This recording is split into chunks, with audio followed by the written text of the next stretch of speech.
একটা Gmail account কিভাবে খুলতে হয় এখনও আমরা অনেকেই আছি যারা জানি না। আজকের এই ভিডিওতে দেখাবো একটা জিমেল অ্যাকাউন্ট কিভাবে খুলবেন কোনো ডিজিট ছাড়া, সুন্দর একটা জিমেল অ্যাকাউন্ট।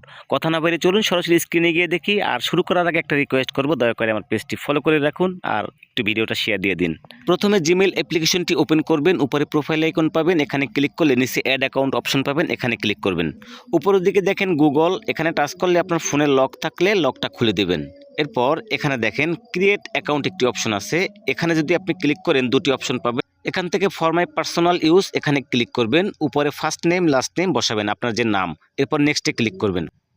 এরপর এখান থেকে আপনার ডেট অফ বার্থ সঠিকভাবে বসাবেন। ডেট অফ বার্থ বসানো হয়ে গেলে নিচের দিকে জেন্ডার এখানে ক্লিক করে আপনি মেল নাকি ফিমেল সেটা সিলেক্ট করে নেক্সটে ক্লিক করবেন। এখন আপনি যেই নামে অ্যাকাউন্টটা অর্থাৎ জিমেল আইডিটা তৈরি করতে চান সেটা লিখবেন। তো আমি আমার নামটা লিখলাম, নেক্সটে ক্লিক করলাম। দেখেন এখানে কিন্তু এই নামটা খালি নেই, নিচে একটা নাম সাজেস্ট করতেছে। তো এই নামটা আমার পছন্দ হচ্ছে না, আমি আমার নিজের মতন করে একটা নাম আমি তৈরি করব। এক্ষেত্রে লিটন খান বিডি দিয়ে দেখলাম। তো এভাবে আপনি ঘুরিয়ে ফিরিয়ে দেখবেন যে কোনটা খালি আছে। তো এখানে দেখতে পাচ্ছেন আরও একটা নাম সাজেস্ট করতেছে। আপনি চাইলে সামনে ডিজিট বসিয়েও নিতে পারবেন, 1 2 3 4 বা আপনার পছন্দ মতন ডিজিট বসিয়ে কিন্তু একটা ইউজার আইডি তৈরি করে নিতে পারবেন। তো আমি এই আইডিটা নেব, নেক্সটে ক্লিক করলাম। দেখেন এটা কিন্তু নিচ্ছে। এখন এখানে আপনার কাছে পাসওয়ার্ড চাইবে, অর্থাৎ আপনি কি পাসওয়ার্ড সেট করতে চাচ্ছেন পাসওয়ার্ডটা দিয়ে নেক্সটে ক্লিক করবেন। তো এখানে একটা ফোন নম্বর চাচ্ছে, আপনি চাইলে স্কিপ করেও যেতে পারেন, ফোন অ্যাড করতেও পারেন। ফোন নম্বর দিয়ে নেক্সটে ক্লিক করবেন। এরপর আই এগ্রি, এরপর দেখেন আইডি রেডি।